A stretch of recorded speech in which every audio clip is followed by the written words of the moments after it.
একদিকে তেহরানের দিকে ধেয়ে আসছে ৫,০০০ মার্কিন সেনা, ২০০ অত্যাধুনিক ফাইটার জেট আর ২টি বিশাল এয়ারক্রাফট ক্যারিয়ার, আর অন্যদিকে মিসাইলের পাহাড় নিয়ে প্রস্তুত ইরান। পরিস্থিতি এতটাই ভয়াবহ যে পুরো বিশ্ব এখন একটা গ্লোবাল ওয়ার বা বিশ্বযুদ্ধের দ্বার প্রান্তে দাঁড়িয়ে আছে। দৈনিক প্রভাতের আজকের বিশেষ আয়োজনে আমরা জানব পর্দার আড়ালে আসলে কি ঘটছে। আমেরিকার এই বিশাল প্রস্তুতির মুখে ইরান কি একা, নাকি পিছন থেকে কলকাঠি নাড়ছে পুতিনের রাশিয়া? চলুন শুরুতেই দেখে নিই আমেরিকা হঠাৎ এতটা মরিয়া কেন। মার্কিন সেন্ট্রাল কমান্ডের অ্যাডমিরাল ব্র্যাড কুপার সাফ জানিয়ে দিয়েছেন, ইরানের বিরুদ্ধে এই হামলায় আমেরিকা এক বিন্দুও ছাড় দেবে না। তাদের মূল টার্গেট খুব পরিষ্কার, ইরানের ব্যালিস্টিক মিসাইলের সক্ষমতা চিরতরে গুঁড়িয়ে দেওয়া। কিন্তু আমেরিকা হঠাৎ এত বিশাল সেনাবাহিনী নিয়ে কেন ঝাঁপিয়ে পড়তে চাইছে?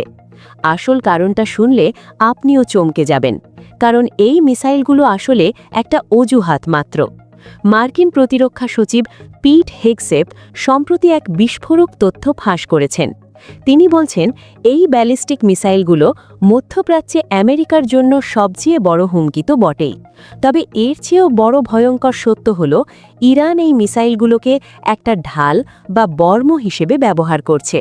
আর এই ঢালের আড়ালে তারা নিঃশব্দে তাদের পারমাণবিক বোমা বা নিউক্লিয়ার প্রোগ্রামকে অনেক দূর এগিয়ে নিয়ে গেছে। সোজা কথায়, আমেরিকা ভয় পাচ্ছে যে ইরান যে কোনো সময় পারমাণবিক শক্তিধর দেশ হয়ে উঠতে পারে। কিন্তু গল্পের আসল টুইস্ট এখানেই শেষ নয়।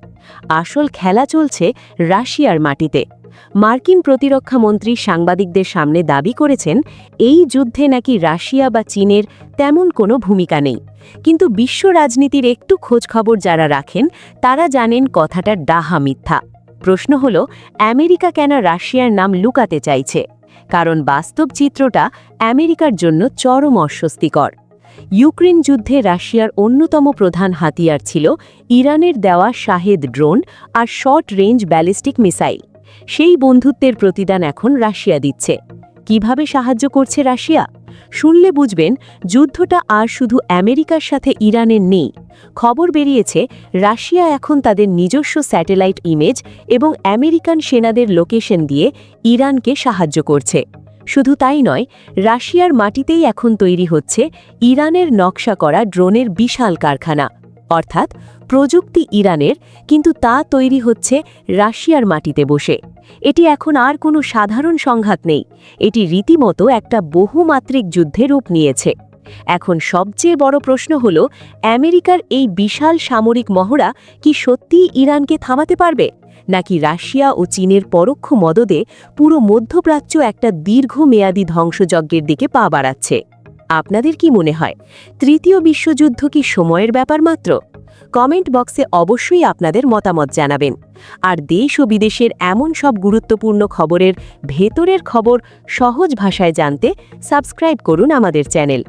দেখা হচ্ছে পরের ভিডিওতে। ভালো থাকবেন।